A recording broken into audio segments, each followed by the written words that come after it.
Africa Culture TV News. Our special focus today is on Mali. We will be looking at Mali's political journey to rising unrest. Recently, the world was greeted with the news of Mali's junta dissolving all political parties in the African country in its latest crackdown on opposition. This is a big shift from the democratic development being nurtured in Africa. This got tongues wagging on which way could be better for Malians and Africa at large, the government of juntas or democracy.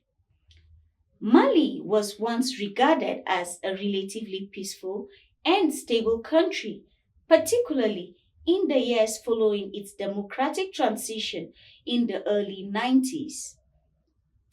After years of military rule, Mali transitioned to democracy in 1992. The country held successful multi-party elections with Alpha Konaré becoming the first democratically elected president. However, years after, in May 2025, Mali had to witness its most significant pro-democracy demonstrations. Citizens took to the streets of Bamako, voicing opposition to the military junta led by Colonel Assimi Goïta. The protest was sparked by the government's decision to dissolve all political parties and suspend political activities indefinitely. These actions were perceived as attempts to extend Goïta's rule beyond his mandate, which was set to end in 2025. The demonstrations marked a pivotal moment, highlighting the public's growing discontent with the junta's authoritarian measures. The roots of Mali's current political turmoil trace back to August 2020, when President Ibrahim Keïta was overthrown by a military coup led by Colonel Assimi Goïta. The coup was driven by widespread dissatisfaction, the government's handling of corruption, and the escalating jihadist insurgency.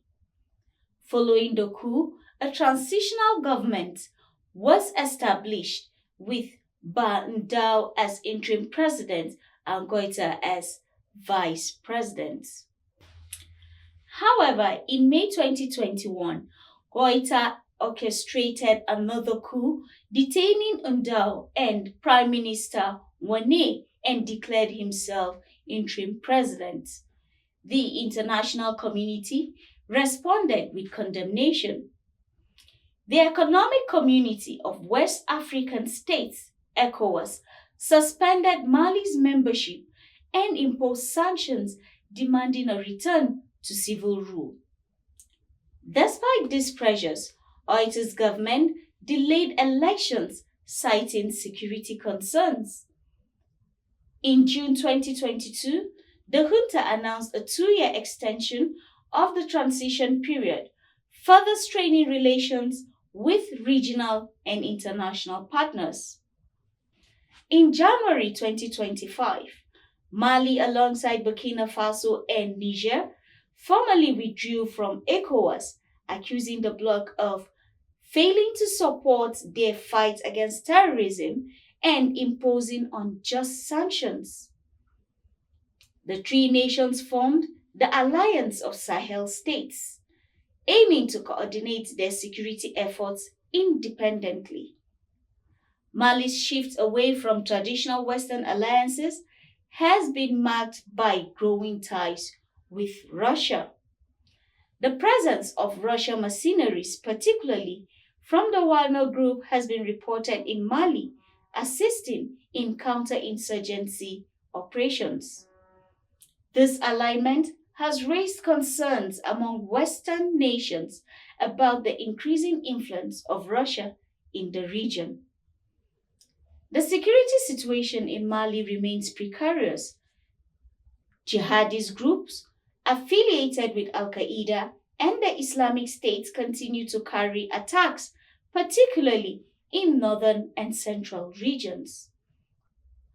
The government's reliance on foreign mercenaries has not significantly improved the security landscape, and civilian casualties have been reported in military operations. Economically, Mali faces challenges. The government's dispute with Barrick Gold over taxes has led to the closure of the Lalu Gonkotu gold mine, one of the country's largest. Barrick has appealed to the World Bank's arbitration tribunal to intervene, highlighting the risk to foreign investments in Mali's mining sector. As Mali goes through this complex political and security upheaval, the path forward remains uncertain. The recent pro-democracy protest indicates a growing desire among the populace for a return to civilian rule and democratic governance.